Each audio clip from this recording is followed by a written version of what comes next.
오늘 우리에게 주신 말씀, 우리가 너무나 잘 알고 있는 말씀입니다. 이 말씀을 제가 묵상할 때마다 제가 군에 입대하여서 훈련 받을 때가 늘 생각이 많이 납니다. 특히 유격 훈련을 받을 때가 많이 생각나곤 합니다. 밤에 완전 군장을 하여서 연병장에 집합을 합니다. 완전 군장을 하면은 30kg이 넘습니다. 거기에다가 M16 소총을 어깨에 맵니다. 그리고 얼굴에는 검게 칠을 합니다. 출발을 해서 며칠이고 걷습니다. 아스팔트 위도 걷고 논길도 걷습니다. 강물도 그대로 들어가 건넙니다. 소총이 물에 젖으면 안 되기 때문에 두 손으로 높이 소총을 들고 그냥 물속에 들어갑니다. 그러면 배낭에 물이 들어가서 더욱더 무겁습니다. 그리고 산을 오를 때는 그 고통 말할 수 없습니다. 50분을 걷고 10분 쉽니다. 밤이고 낮이고 며칠을 걷습니다. 발바닥은 물집이 생겨서 터집니다. 사타구니는 터져서 피가 납니다. 10분간 쉴 때 그냥 잠이 들어 골아 떨어집니다. 1분 정도 지난 것 같은데 조교는 호루라기를 불며 발길로 차면서 깨웁니다. 일어나서 또 걷습니다. 여러분, 이것이 인생이라는 생각이 듭니다. 잠시 쉰다고 하지만 쉴 수 없는 인생. 이것이 우리의 모습은 아니겠습니까? 조금 쉬는 것 같지만 다음 순간들을 보면 무거운 짐에 눌리는 것이 우리 인생 아니겠습니까? 이러한 우리에게 우리 예수 그리스도께서 말씀하십니다. 내가 너희를 쉬게 하리라. 정말 이 말씀은 눈을 번쩍 뜨이게 하는 복된 소식이 아닐 수 없습니다. 우리 예수 그리스도께서 말씀하십니다. 수고하고 무거운 짐진 자들아 다 내게로 오라. 내가 너희를 쉬게 하리라. 여기서 쉬게 한다는 말은 힘겹고 어려운 노동을 능동적으로 해서 피곤하고 지친 상태를 말합니다. 그리고 이 무거운 짐진 자라는 말은 자기가 원하지도 않는데 마치 짐승이 무거운 짐을 지고 눌리는 것처럼 피곤하고 지친 상태를 가리킵니다. 죄로 오염된 인간은 마귀의 종이 되어서 어쩔 수 없이 무거운 짐을 지고 살아갑니다. 그런데 마귀가 주는 짐인 줄도 모르고 인생들은 정말 무지하고 아무것도 모르기 때문에 그렇게 하면 잘 되는 줄 알고 그냥 능동적으로 그 무거운 짐을 지고서 일평생 땀을 흘리며 죽는 줄도 모르고 끝까지 달려가는 그것이 인생인 것입니다. 우리 예수 그리스도께서 그 당시 서기관들과 바리새인들이 무거운 짐을 사람들의 어깨에 지었다고 책망하고 있습니다. 우리가 누가복음 11장을 보면 예수 그리스도께서 그 바리새인들과 그리고 서기관들을 무섭게 책망하십니다. 그 책망하는 주된 원인이 뭡니까?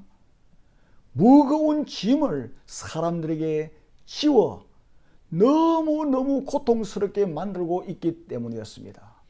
원래 하나님의 법은 사람을 쉬게 하기 위해서 주어진 것이었습니다. 시편 119편을 여러분 읽어보시면 이것을 금방 알 수가 있습니다. 하나님 말씀은 꿀송이보다 더 달다고 말씀하고 있습니다. 그리고 하나님 말씀은 즐거움의 대상입니다. 하나님 말씀은 그러기에 사모하는 대상이라고 말씀하십니다. 우리 하나님께서 자기 백성을 애굽에서 구원해내시고 백성들로 하여금 하나님의 사랑과 은총에 감격해서 하나님을 섬기는 방법으로 주신 것이 뭡니까? 율법이었습니다. 그런데 그 당시 유대 종교 지도자들은 율법을 위에 올려놓았어요. 그리고 그 율법 밑에다가 사람을 놓았습니다. 쉼의 법인 율법을 잡다한 규정을 만들었습니다. 그리고 하지 말라는 것이 몇 가지였습니까? 248가지였습니다. 하라는 것이 몇 가지였죠? 365가지였습니다. 총 합하면은 613가지 규정을 만들어서 그 밑에 눌리게 하였던 겁니다. 그 무거운 짐에 시달리게 했습니다. 오늘날도 마찬가지입니다. 자칫 잘못하면 종교라는 것이 무거운 짐이 될 수가 있습니다. 제가 서울에 살 때 북한산을 참 좋아했습니다. 그래서 거의 일주일에 3번 이상은 북한산을 등산을 했습니다. 가끔 제가 도선사에 들어가 보면은 여인들이든 남자들이든 그곳에 와서 절을 하는데요, 완전히 딱 손바닥을 펴고 들어 눕습니다. 엎드려서 눕죠. 그리고 일어나는 것도 힘겹게 일어나가지고 또 이리 합장을 해가지고 또 쭉 절을 하고 쭉 손바닥을 펴가지고 땅에 납작 들어 누워요. 그걸 100번 하고 그럽니다. 그렇게 함으로 죄를 씻는다고 생각하는 거예요. 그렇게 함으로 극락에 들어간다고 생각하는 거예요. 그렇게 함으로 자녀들이 잘 된다고 생각하는 거예요. 종교가 짐이 되는 겁니다. 우리 기독교도 예외가 아니에요. 자칫 잘못하면 신앙생활이 무거운 짐이 될 수가 있습니다. 신앙이라고 하는 것은 본래 무거운 짐이 아닙니다. 우리 주님께서 주신 이 신앙은 안식을 주고 감격을 주는 것이었습니다. 하나님에 대해서 감격하고 감사해서 나의 가슴이 살아 움직이는 상태에서 하나님을 섬길 때는 안식이 됩니다. 하지만 가슴이 죽은 상태에서 형식적이고 의식적인 계율만 남아있을 때는 신앙생활하는 것이 무거운 짐이 되는 것입니다. 우리 주님께서는 세상살이로 무거운 짐을 진 사람들뿐만 아니라 종교생활이라고 하는 이 무거운 짐을 진 사람들을 우리 주님께서 지금 오라고 하십니다. 대부분 사람들은 수고하고 무거운 짐진 자들아 다 내게로 오라, 내가 너희를 쉬게 하리라는 말씀을 들을 때 좋아합니다. 사람들은 교회에 와서 이 순간적인 고통과 슬픔과 이 모든 괴로움을 잠시만이라도 잊고 싶어 합니다. 마치 아편 주사 한 대 맞고 평화를 누리는 것처럼 되기를 원합니다. 우리 주님은 결코 그렇게 신앙생활을 하기를 원치 않습니다. 우리 주님은 잠시의 쉼을 주시기를 원치 않습니다. 우리 주님은 영원한 쉼을 주기를 원하십니다. 참된 쉼을 주기를 원하십니다. 그래서 우리 예수 그리스도께서는 28절의 말씀만 주신 것이 아닙니다. 우리 예수님은 계속 이어서 말씀하셨습니다. 나는 마음이 온유하고 겸손하니 나의 멍에를 메고 내게 배우라고 말씀하십니다. 그리하면 너희 마음이 쉼을 얻으리라고 말씀하십니다. 예수께서 수고하고 무거운 짐진 자들을 오게 하셔서 쉬게 하시겠다고 하셨는데 어떻게 쉬게 하시겠다고 말씀하십니까? 여러분, 이 본문에서 뭐라고 말씀하시죠? 어떻게 쉬게 하시겠다고 하십니까? 우리 예수 그리스도께서는 내 멍에를 메라고 하십니다. 그리하면이라고 그 뒤에 말씀하십니다. 이 그리하면이라고 하는 접수사가 참 중요합니다. 나의 멍에를 메라, 그리고 내게 배우라. 그리하면은 어떻게 한다고요? 우리의 마음이 쉼을 얻을 것이라고 말씀하십니다. 이것은 얼핏 보면 모순되는 것 같습니다. 그러나 우리 주님의 멍에 없이는 참된 쉼이 없다는 말씀이에요. 주님의 멍에를 매지 않으면 안식이 없다는 것입니다. 여러분, 멍에가 뭐죠? 소나 말의 목에 얹어서 쟁기를 끌 수 있도록 만든 마치 활처럼 생긴 도구입니다. 그래서 멍에를 맨 소는 자기 마음대로 움직이지를 못합니다. 주인이 시키는 대로 그대로 합니다. 이랴 하면은 앞으로 가고 이리 하면 오른쪽 가고, 제가 어렸을 때 자라자라 합니다. 그러면은 왼쪽으로 갑니다. 워 하면은 섭니다. 이게 바로 멍에를 맨 소의 모습입니다.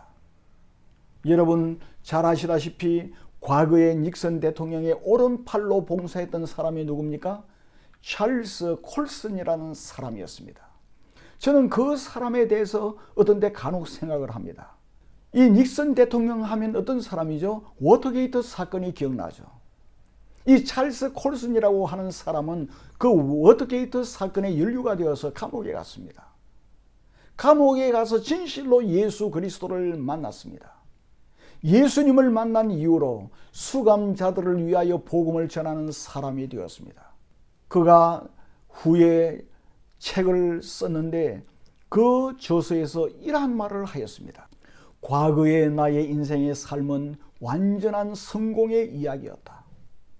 미국 사람들이 꿈꾸던 위대한 꿈이 성취된 삶이었다고 할 수 있다. 그러나 하나님께서 사용하신 것은 나의 이와 같은 성공이 아니었다. 여러분, 이 고백이 참 중요합니다. 그러나 하나님께서 사용하신 것은 나의 이와 같은 성공이 아니었다. 최고의 성공한 사람 아니었습니까? 그런데 그 성공을 하나님께서 사용하시지 않으셨다는 거예요. 찰스 콜슨은 계속해서 이야기를 합니다. 하나님께서는 내가 자랑할 수 없는 단 한 가지 경험, 감옥에 갇혔다고 하는 경험, 나에게 있어서 최대의 굴욕의 경험을 사용하셔서 하나님의 영광을 위하여 가장 효과적으로 사용하셨다. 여러분, 예수 그리스도의 멍에를 맨다는 것은 더 이상 나의 의지대로, 나의 고집대로, 내 마음대로 살아가는 것을 포기하는 것을 말합니다. 예수 그리스도 밑에 들어가서 그리스도 예수께서 나를 인도하시는 대로 순종하며 산다는 것을 뜻합니다. 찰스 콜슨은 과거에는 자기 마음대로 살았습니다. 그렇지만 이제 그런 자가 완전히 깨어져 버렸습니다. 그리스도 예수 멍에 밑에 들어갔습니다. 예수 그리스도 멍에 밑에 들어갔을 때 참된 안식을 누렸다고 그는 고백하고 있습니다. 여러분 어떻게 생각하십니까? 예수의 멍에 밑으로 들어가면 구속받는다고 생각되지 않습니까? 오늘 이곳은 날씨가 참 좋습니다. 어젯밤은 혹독하게 추웠지만 오늘은 화창한 햇빛이 내리에 쪼이고 있습니다. 하늘은 가을 하늘 참 맑고 푸릅니다. 예배를 드리는 것이 구속받는다고 생각하지 않습니까? 들로 산으로 굴레벗은 망아지처럼 마음대로 다니는 것이 자유라고 생각하지 않습니까? 그러나 오늘 이 본문은 말씀하십니다. 참된 안식은 주님의 멍에를 매는 데서부터 출발한다고 말입니다. 주님의 멍에를 메어야 주님으로부터 배울 수가 있습니다. 멍에를 맨다는 것은 굴복하고 속박당하는 것입니다. 이것이 제자도의 출발점이고 핵심입니다. 이것이 성도의 출발점입니다. 우리 주님은 말씀하십니다. 나의 멍에를 메고 배우라고 하십니다. 당시 종교 지도자들은 눈에는 눈, 이에는 이라고 가르쳤습니다. 이 말씀을 어떤 사람이 나의 눈을 뽑았다고 하면은 내가 그 사람에게 가서 그 상대방의 눈을 뽑을 수 있는 복수법의 근거로 사용했습니다. 한번 여러분 생각해 보시기를 바랍니다. 눈이 뽑힌 사람이 피해를 준 사람을 찾아가서 그 사람과 상대해서 그 사람의 눈을 뽑을 때 어떻게 뽑겠습니까? 그 사람이 순순히 내 눈 뽑아라 하고 대놓고 있겠습니까? 아닙니다. 그 사람도 방어를 할 겁니다. 그러면 나는 앙심을 품어야 됩니다. 독을 품어야 됩니다. 그리고 무기를 가지고 가서 그 사람을 단숨에 제압하고 그 사람의 눈에 칼을 찔러서 눈알을 뽑아야 됩니다. 이처럼 복수를 할 때 여러분 마음에 쉼이 있겠습니까? 마음은 독해질 대로 독해집니다. 마음의 서운, 자비, 용서 완전히 버려야 합니다. 바리새인들과 서기관들은 그 법을 잘못 해석했습니다. 그 결과로 수많은 사람들에게 무거운 짐을 지게 하였습니다. 우리 예수님께서는 그 율법을 어떻게 해석하셨습니까? 우리 예수님 이렇게 말씀하십니다. 마태복음 5장을 보면은 또 눈은 눈으로 이는 이로 갚으라 하였다는 것을 너희가 들었으나 나는 너희에게 이르노니 라고 말씀하십니다. 창조주 하나님께서 인간의 몸을 입으시고 이 땅에 오셔서 우리들에게 이 말씀을 해석하십니다. 나는 너희에게 이르노니 악한 자를 대적하지 말라. 누구든지 내 오른 뺨을 치거든 왼편도 돌려대라. 이것이 예수 그리스도의 해석이었습니다.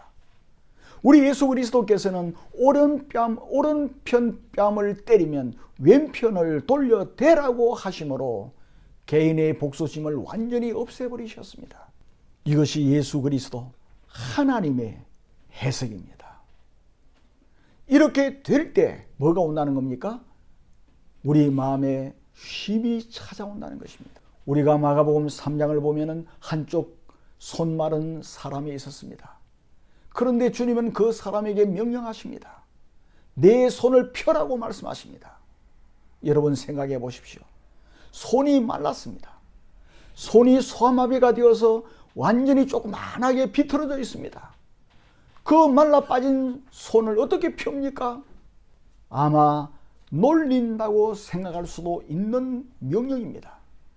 그러나 그가 순종하여서 손을 내밀었을 때 손이 완전히 회복되었습니다.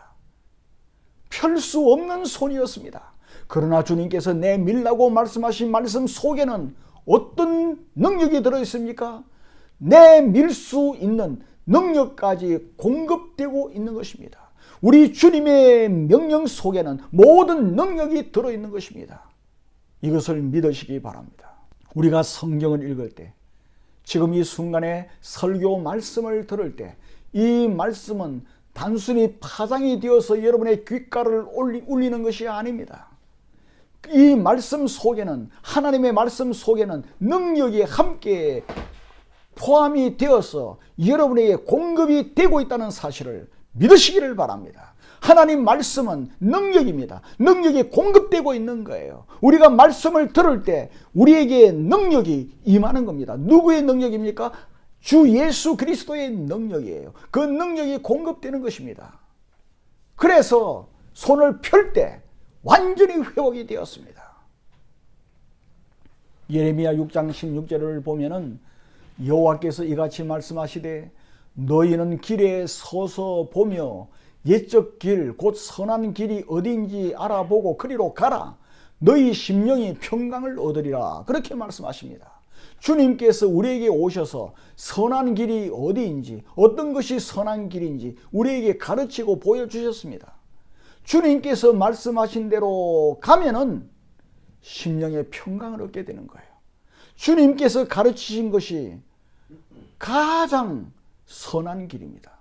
우리 주님께서 말씀하신 대로 나아가면은 우리 심령 속에 평강이 임하게 된다는 사실을 여러분 믿으시기를 바랍니다.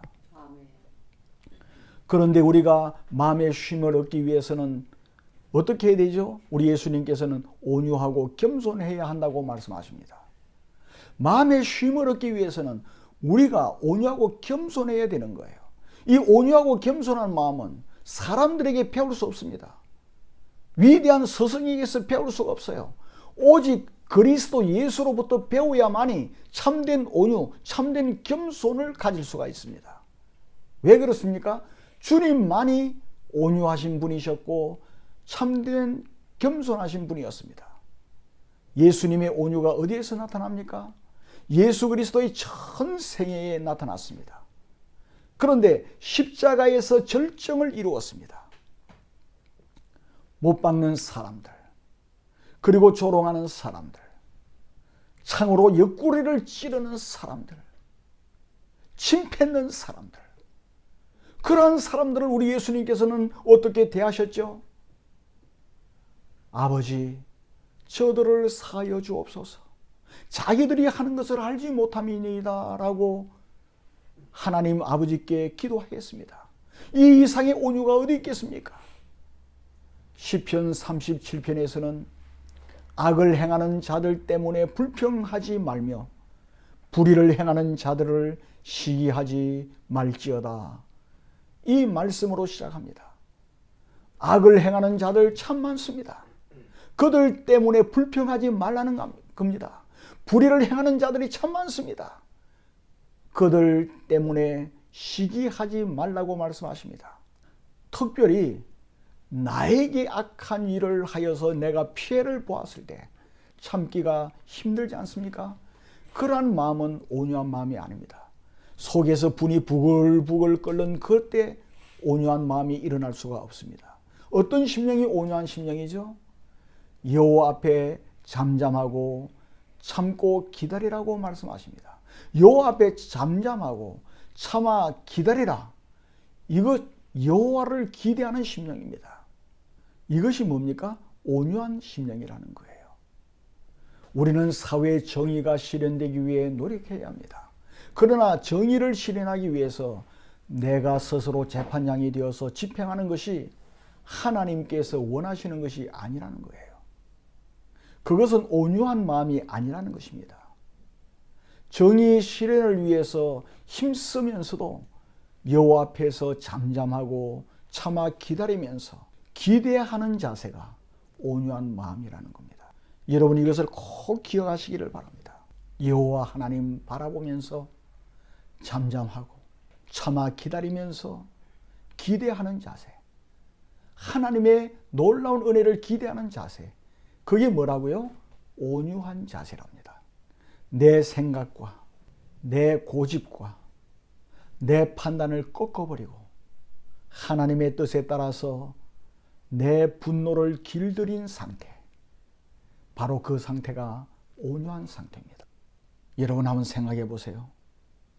내게 악을 행하는 자들을 볼 때 정말 가서 한 대 때리고 복수하고 싶은 생각이 드는 것은 인간의 본능입니다. 그러나 주여 정말 참기가 힘이 듭니다. 그러나 주님께서 알아서 개입하여 주십시오. 그러면서 주님께 맡기고 잠잠하고 기다리고 주님께 기대하는 그것이 온유한 마음인 것입니다. 그리할 때 우리 마음에 진정한 하늘의 쉼이 평안이 임하게 되는 것입니다. 다윗을 보시기 바랍니다. 다윗이 아들 압살롬의 반역을 피해서 도피할 때에 누가 나타났습니까? 시므이가 나타났습니다. 뒷걸을 날리면서 다윗을 조롱하였고 저주하였습니다. 그때 옆에 있던 기라성 같은 장군들이 뭐라고 말했습니까?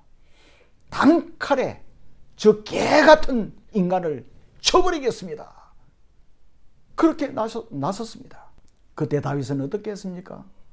장군들을 말렸습니다. 그리고서 하나님께서 개입하시기를 잠잠히 참아 기다렸습니다. 그 다윗의 마음이 온유한 마음인 것입니다. 그러한 다윗이 온유한 거예요. 그 마음에 안식이 있다고 주님께서 말씀하십니다. 우리가 이러한 주님의 온유한 마음을 배울 때에 참된 쉼을 얻을 수 있는 거예요. 이것을 우리는 배워야만 합니다. 그리고 우리 주님께서는 겸손도 배우라고 말씀하십니다. 우리 주님의 겸손, 십자가에서 절정으로 나타났습니다. 우리가 빌립보서 2장 5절로 7절을 보면은 이 사실을 말씀하십니다. 그는 근본 하나님의 본체이시나 하나님과 동등됨을 취할 것으로 여기지 아니하셨습니다. 오히려 자기를 비웠습니다. 종의 형체를 가졌습니다. 우리와 같은 죄인의 모습을 취했습니다. 그리고 십자가에서 죽기까지 복종하셨습니다. 낮아지셨습니다. 우리를 대신해서 죄 없으신 분이 창조주가 우리의 죄를 짊어지시고 성부 하나님의 뜻에 복종하여 그 비참한 저주의 십자가에 달려서 죽으셨습니다. 우리는 주님의 그 겸손을 배워야 하는 것입니다. 시편 131편 2절에서 겸손을 예를 드는데 겸손은 젖된 아이와 같다 그렇게 말씀하십니다. 여러분 젖된 아이는 무슨 뜻이죠? 중동 지역에서는 보통 5살, 6살까지 젖을 먹입니다. 아주 늦게까지 젖을 먹이죠. 그때까지 젖을 먹이고 젖을 뗍니다. 젖을 뗄 때 아이는 꾸 젖을 달라고 떼를 쓰고 울기도 합니다. 그럴 때 어떻게 합니까? 어머니 젖에다가 쓴 것을 발라요. 아주 쓴 것을. 자녀의 입장에서는 인생 최초로 맛보는 고통입니다. 안식의 근거를 빼앗겨버렸어요. 그러므로 울고 초조해합니다. 그러나 조금 지나면 점점 완화가 됩니다. 젖을 뗀 후에는 식구들과 함께 밥상에서 밥을 먹습니다. 엄마에게 떼를 쓰던 아이가 이제 저지없어도 엄마 품에 머리를 묶고서는 만족해합니다. 이것이 젖된 아이입니다. 여러분 어떻습니까? 저절된 아이가 원하는 젖이 아닐지라도 엄마 품만으로 만족합니다.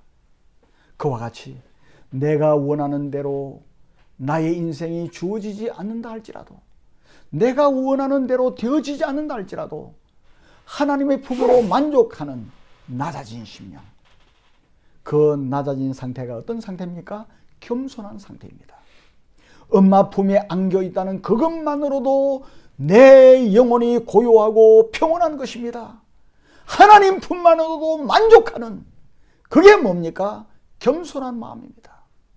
내가 원하는 것이 이루어지지 않는다 할지라도 하나님 품만으로 만족하는 마음, 그 마음이 겸손한 마음입니다. 그러한 심령 속에 하나님의 평강이, 하나님의 안식이 임한다는 말씀이에요. 우리 주님은 온유하고 겸손하신 분이십니다. 우리 주님은 상한 갈대를 꺾지 아니하십니다.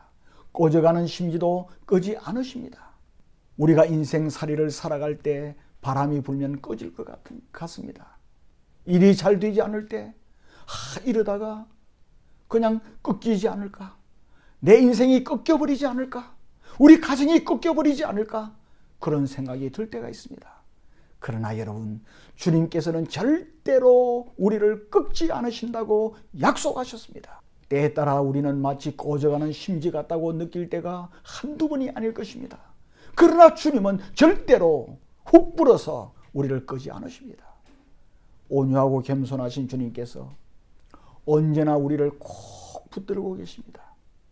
우리를 꼭 품에 안고 계십니다. 우리 발이 미끄러질 때 주님께서 인자하신 마음으로 우리를 붙드십니다. 시편 94편에서 말씀하십니다. 여호와여, 나의 발이 미끄러진다고 말할 때에 주의 인자심이 나를 붙드셨사오며, 내 속에 근심이 많을 때에 주의 위안이 내 영혼을 즐겁게 하시나이다.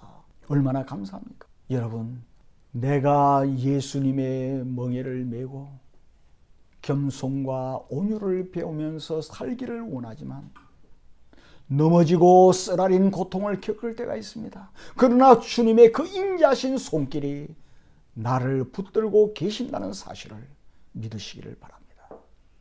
그래서 우리 주님께서는 다시 일어서게 하십니다. 여러분에게 혹시 넘어지고 엎어져서, 그리고 피가 나고 무릎이 깨어지고 그러한 것과 같은 고통을 겪으시는 분은 혹 계시지 않습니까? 그러나 주님은 여러분을 꼭 붙들고 계신다는 사실을 믿으시기를 바랍니다. 그래서 다시 일어서게 하시는 것입니다. 우리 주님께서는 이처럼 온유하고 겸손한 모습으로 우리를 가르치십니다. 지금도 가르치고 있습니다. 우리는 주님의 이 온유하고 겸손하심을 배울 때 마음의 쉼을 얻을 수가 있습니다. 주님의 이러한 멍에를 메어본 사람만이 내 멍에는 쉽고 내 짐은 가벼움이라 하신 주님의 말씀이 무슨 뜻인지를 알 수가 있는 것입니다. 주님의 멍에는 굉장히 어려워 보이고 주님의 짐은 매우 무거워 보이지만 아주 쉽고 가볍습니다.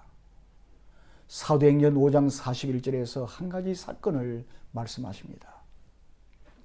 사도들은 그 이름을 위하여 능욕받는 일에 합당한 자로 여김을 기뻐하면서 공의 앞을 떠나니라. 복음을 전하다가 능욕받는 일에 합당한 자로 여기심을 기뻐하면서 공회를 떠났습니다. 주님의 멍에를 맬 때 참된 안식이 있다는 사실을 여러분 꼭 기억하시기를 바랍니다. 참된 마음의 쉼을 원하십니까? 그렇다면 주님의 멍에를 메시기 바랍니다. 주님의 온유와 겸손을 배우시기를 바랍니다. 아무리 주변 환경이 폭풍우가 몰아치는 듯한 환경이라 할지라도 그 심령은 잔잔한 호수같이 평온하게 될 것입니다. 알에서 깨 나온 어린 새에게는 그 날개가 무거운 짐처럼 느껴집니다. 그러나 훈련을 받고 나면 그 날개로 날아가게 되는 거예요. 여러분, 예수님의 멍에가 짐처럼 느껴질지 모르지만 우리 예수님으로부터 배우고 훈련을 받으면 짐처럼 느껴지던 그것이 날개가 되어서 여러분에게 자유와 기쁨과 안식의 창공을 힘있게 날게 할 것입니다. 여러분의 마음이 쉼을 얻게 될 것입니다. 이러한 축복을 다 누리는 저와 여러분이 되기를 주님의 이름으로 축원합니다.